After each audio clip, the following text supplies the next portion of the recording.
अगर न्याय भगवान से मिलता तो न्यायालय नहीं होता, और अगर विद्या सरस्वती से मिलती तो विद्यालय नहीं होता। भगवान किसी के साथ न्याय और अन्याय नहीं करता है। भगवान ने एक नियम बना रखा है, आप जो खेत में बीज बोओगे वो धरती वो पैदा कर देगी।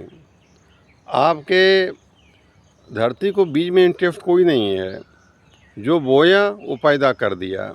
प्रकृति के नियम है, जो बोओगे कई गुना बढ़ा के दे देगी। हम जो भी फल बोओगे कई गुना बढ़ा कर उसको देगी। ये प्रकृति का सदैव नियम चला आ रहा है।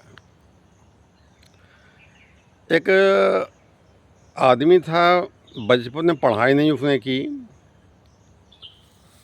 और जब बड़ा हुआ तो सब उसे अनपढ़ गवाह कर चिढ़ाने लगे उसको, तो बड़ा परेशान होता था वो। तो किसी ने उससे कहा तो माता सरस्वती की तुम तपस्या करो, वो प्रसन्न होकर तुमको विद्या तुमको देंगी। तो जाता है नदी किनारे और वहाँ पर माता सरस्वती की तपस्या करने लगता है। तपस्या करने लगता है, भूखे प्यासे बेचारा फल खाता है, कहीं फूल खाता है। इसी तरह माता सरस्वती की जो है पूजा करता रहता है। माता देखती हैं कि ये पूजा तपस्या कर रहा है ज्ञान पाने के लिए, विद्या पाने के लिए। तो माता सरस्वती एक बुजुर्ग महिला का भेष बनाती हैं, और जहाँ पर वो बैठ कर तपस्या कर रहा था कुछ दूरी पर बैठ जाती हैं। बगल नदी बह रही होती है, तो एक एक कंकड़ नदी में फेंकने लगती हैं। ये बहुत देर से देख रहा होता है कि एक महिला जो कंकड़ फेंक रही है, तो आके पूछ ही लेता है, आप ये नदी में कंकड़ क्यों फेंक रही हो? तो वो कहती हैं, मैं कंकड़ फेंक करके नदी में पुल बना रही हूँ।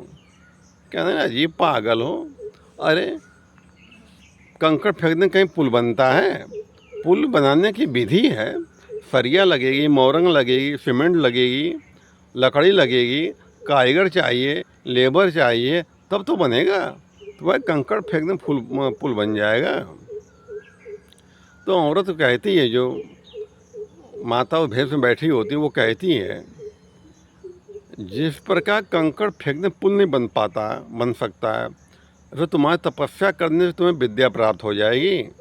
अरे विद्या प्राप्त करने के लिए विद्यालय चाहिए, कागज़ चाहिए, कलम चाहिए, दवात चाहिए, स्कूल चाहिए, गुरु चाहिए, तब तो विद्या प्राप्त होती है।